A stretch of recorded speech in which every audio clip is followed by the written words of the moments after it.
on the day of resurrection, Allah subhanahu wa ta'ala will call out, will make an announcement. What a day that will be, what a time that will be. Allah Ta'ala's announcement will echo out, will reverberate on the day of judgment. And what will be that announcement? What will be that call of Allah? Allah Ta'ala will state that where are those people? Where are those people in that gathering at that time, in that condition? Allah Ta'ala will announce, where are those people who, for my sake, used to love each other? Subhanallah. Subhanallah, glory be to Allah. Where are those people? Those people who for my sake, Allah Ta'ala says, used to love each other. Allah Ta'ala says, today I will give them a space and shade. What an action that will give this great result. But we never pay attention on this action that will give this great reward and result. What a great amal this must be. What a great action this must be.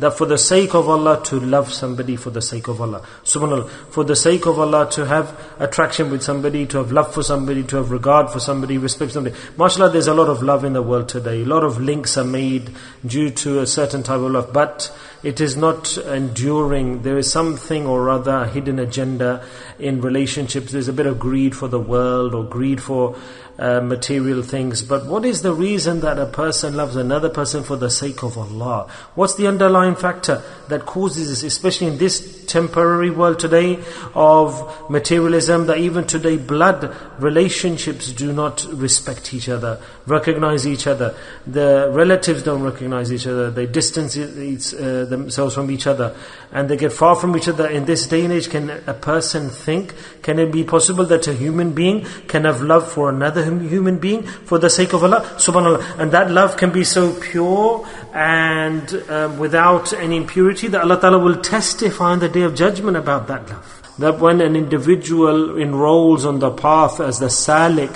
on the journey that I want to get close to Allah, so what does he do first, the student? Where does he go? Where did I go?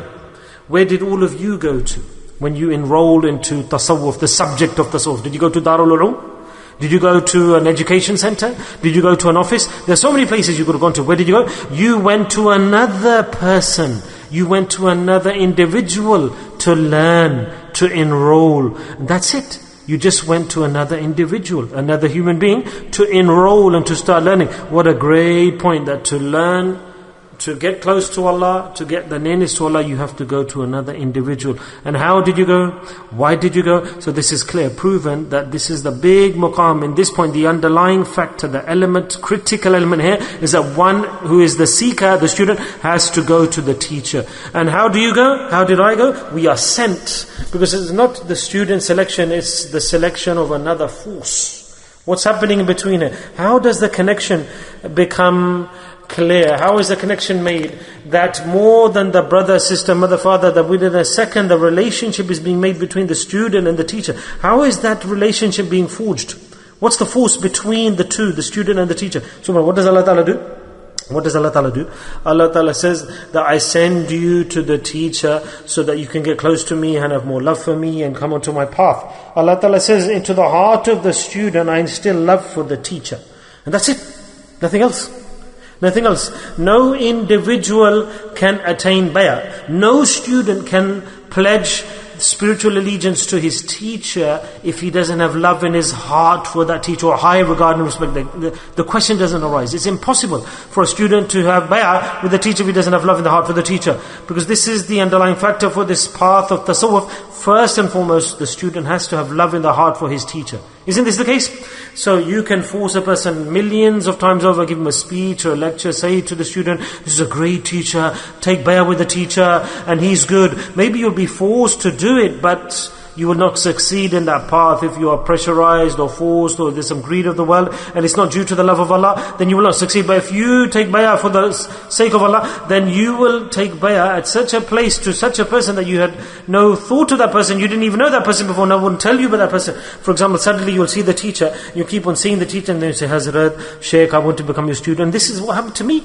It just automatically started. What is that force that's pushing from behind? Just think for a few moments. And If Allah Ta'ala doesn't want a person to succeed on the path, if you are not sincere, you don't accept the respect or you don't have integrity and sincerity and love for the teacher, then you will not succeed in that relationship. To tasawwuf, into the subject of tazkiyah. And this is with regards to the day of judgment I'm talking about. There'll be losers. What a big piece of news. Good news. Person is broken down, sinful, etc. But if he enrolls into the path of tazkiyah, then he's successful. For example, we say, look, just enter into the room, inshallah you'll come out passed. And some students are like this, in Darul Ulooms, etc. Okay, please, just let him graduate. Let him graduate. You've enrolled those people, those students who are lazy, they don't study, the teacher finishes after a few years, oh forget it. Let him graduate and he'll revise again the next year. Let him pass this year and move into the next year, otherwise he'll get left behind. So this is that path that Allah Ta'ala has selected, the path of tasawwuf. Allah Ta'ala instills the love in the hearts, and Allah Ta'ala puts the love in the heart of the student, and Allah Ta'ala sends the student to the teacher,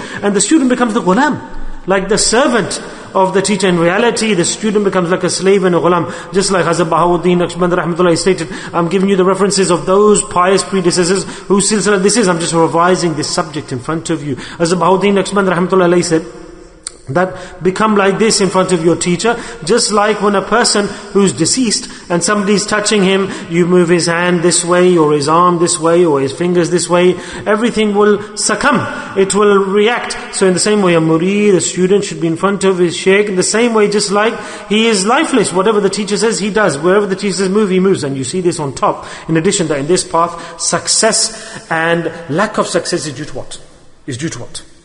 Why? Why is there success and why is there lack of success? All of the mashayikh ikram, the teachers in Islam, all of the teachers, they have confirmed that progression is gained due to the love for the shaykh. Because Allah Ta'ala puts the love in the heart of the student for the shaykh, and the more you have loved, the more the love increases for the shaykh, the more the love for the shaykh increases, you will get closer to Allah, higher in your ranks to Allah. Remember, dhikr, doing more dhikr does not give you higher grade and status and promotion and advancement.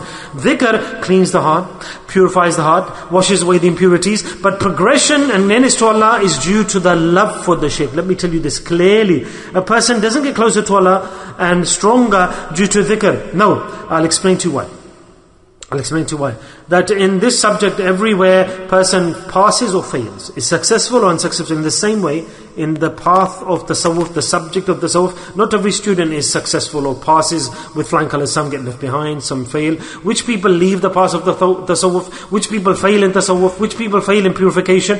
A person leaves tasawwuf, gets far from his shaykh at that time when from within his heart the love of the shaykh for the shaykh diminishes, reduces, gets weak, wasawis of shaitan or his own wasawis and whispering bad thoughts. So then his love decreases. When love decreases, regard decreases, then the person starts to slip and fall. So his dhikr will be the same, his imamah will be the same, his practice on the sunnah will be the same, the reading of the Quran will be the same, praying salah will be the same. But what will happen? He will be unsuccessful as a student, will become a hollow box inside, empty, devoid, because he's failed the poor soul from the path.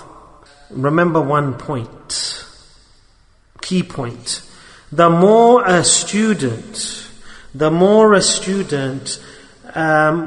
attain the fuyuz and the barakat and the blessings from Allah, he will attain more and he will get more progression, advancement. And why does a student get more fuyuz and barakat from Allah? All of the fuyuz and the blessings and barakat are attained due to the love a student has for the teacher.